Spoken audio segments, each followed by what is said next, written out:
Right, welcome back. So, taking a bit of a break from the 455 diesel, and we're going to do a bit of not a review video as such, but we're going to take a look at this Yamaha Grizzly 450. And as the title suggests, I think this is about the best second-hand bike you can buy, at least in the UK, that is. It's obviously 450cc, produces about 21 horsepower. The engine in this has been in production for 20 years. Starting off in the 2000 model Kodiak, which we have featured on this channel before. If you go back and look at older videos, we have actually featured Grizzly 450s before as well, but obviously those videos are quite old, so I doubt they're going to be getting much traffic now. I may have to stop the video at some point because we are on a road technically, even though it gets very, very minimal traffic. So most of you will probably be familiar with Yamaha bikes, but it's automatic, high, low, neutral and reverse park. Very easy to operate, pretty quick, pretty powerful.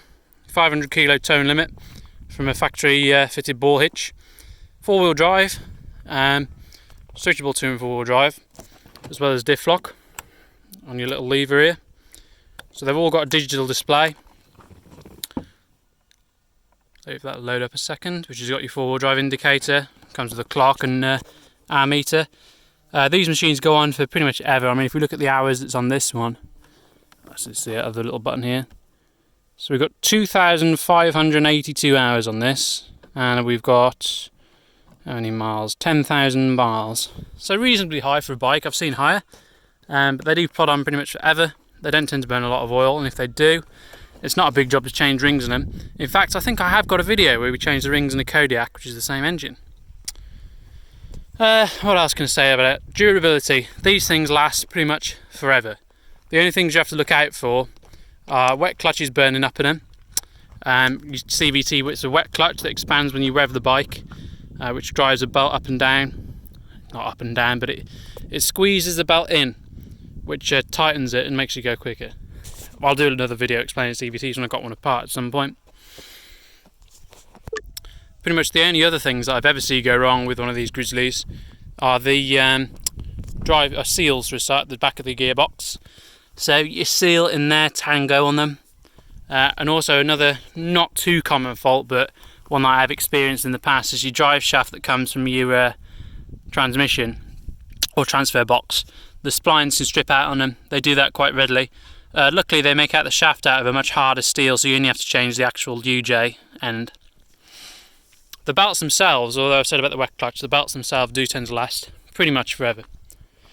Another good point about these, they hold their value like crazy. This bike is 2008, so it's now 12 years old, and it'll still stretch between 2,500 and 3,000. And they sell pretty much instantly. As soon as you put them on, they're gone. Just having a quick walk around now, see what else we need to say about it. Start her up, you can hear it go. The only thing you can, engine-wise, on these get, other than occasional bit of smoke, is a bit of tappity noise. But if we start this one up,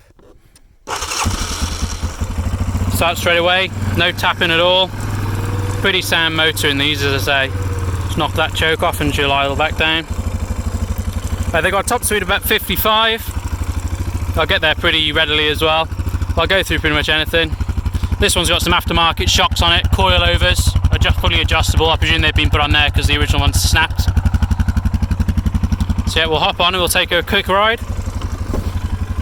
Just knock her into high. You see how quick it accelerates now as well. So that's 20 straight away. It's your hydraulic brake for your front, and that's a cable brake which goes to a hydraulic master cylinder, or secondary cylinder, which feeds the back brake. Switch again, just push the button.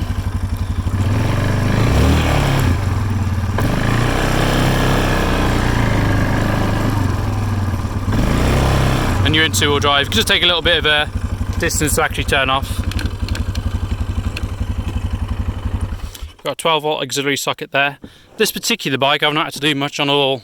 The previous owner assured me he'd never done anything with it other than factory oil changes. All I've done is change 2 ball joints in there. I've changed 1 rear wheel bearing, and that's it. That's all the bike took to get up to a retail standard. Seat I've recovered as well. Unfortunately the foam was a bit damaged on this one, so we've got a bit of bagginess. I will take a quick look under the seat. It's only a single battery on these. I'm always surprised that these only take 14 amp hour batteries as from standard. Something like that 455 diesel takes 40 amp hours worth. It's got an original toolkit here. Your manual on these should be positioned under the seat in this little box, but they're almost always missing. Let's see if we can look in the side panel on the other side. Another thing actually that you can have a quick look at when you go to look at these is the recoils pretty much always go because they're never used. This one's just sticky. You take them up, clean apart. Take them up, bloody hell, take them apart, clean them up, they normally work fine. Your oil check level is in here, there. I've never actually checked the oil on this one. I've got to do a change before it goes anywhere. Yeah, as normal, they burn very little oil. It's completely full, just a little bit dirty. They take about 2.5 litres. Just put that cover back on now. Take a bit of pressure. Just pause the video very briefly. So that cover's back on now. Just a bit of a view inside the side cover, and you really can see why my next point is why you want to buy one of these is they're extremely easy to work on. So the carburetor is literally the case of whipping the airbox off and your carburetor's off. They're dead easy to change. You can pick up an aftermarket Chinese one for about 30 quid. Oil filters there, dead easy to get to. Unlike on that Polaris, you've got to go faffing around underneath. Starts motors a 2-bolt in, 2-bolt out job. Very easy to change. If you want to do the Hess gasket, literally 5 bolts or 6 bolts, your head's off. There's your cam chain tensioner there. They are very easy to rebuild.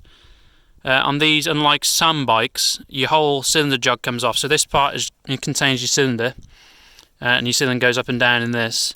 That's your head. So you can take this entire assembly off, remove your piston, and you can go and have it bored without really taking much and undertaking much major engine work. I could have one of these rebuilt in about 2 days for about £100. The parts really are very cheap and very readily available. So yeah, they are an excellent buy. I'll just pop that cover back on now. Well, there's your coolant reservoir, by the way. You can't check the radiator on these without removing the rack and removing that plastic cover. So you're far better off if you're going to look at buy one. You're looking to buy one anyway. Just removing this cover, which takes 2 seconds, and just taking a look at the level in there.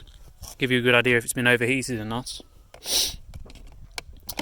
Vin number location is down on your frame here. If I zoom in there, you'll probably be able to see it. Yeah, you can just about see it there. There's your VIN. You want to make sure that's in place. Your model code as well is here. So if you get a rusted off VIN and you want to get parts, just give your dealer that code. They'll be able to source you pretty much anything you want. You'd be far better off using an eBay company called Caltrick. Produces a lot of aftermarket parts. Only trouble if you're in the UK is they do come from America. So they are a bit of a pain to get hold of. Just a quick look around here now.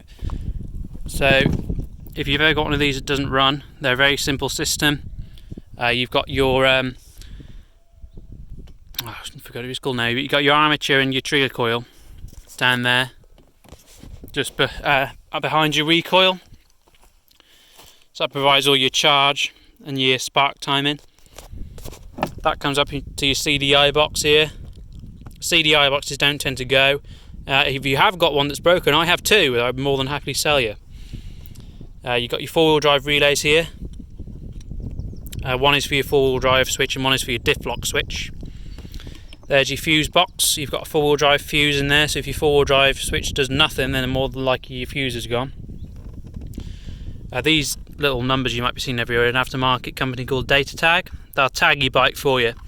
So if it ever goes missing, you've got, I don't know, 10 or 15 of these located in difficult to remove locations all over the bike. Quite handy because if they're chopping them up for parts, you can generally trace them numbers quite well. Okay, see if we've got anything else to say about it. If you have any questions on any of these bikes, just drop them down in the comments. I'm more than happy to answer you. So no, I don't think there's much else to say on it really. Just to sum up, if you want to use bike and you've never ridden one before, Well, not even if you've ever ridden one before, you just want solid reliability, get one of these.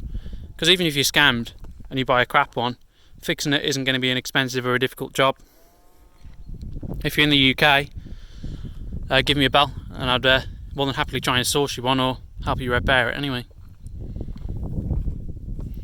So yeah, any questions, and I'll see you in the next one. Alright, cheers.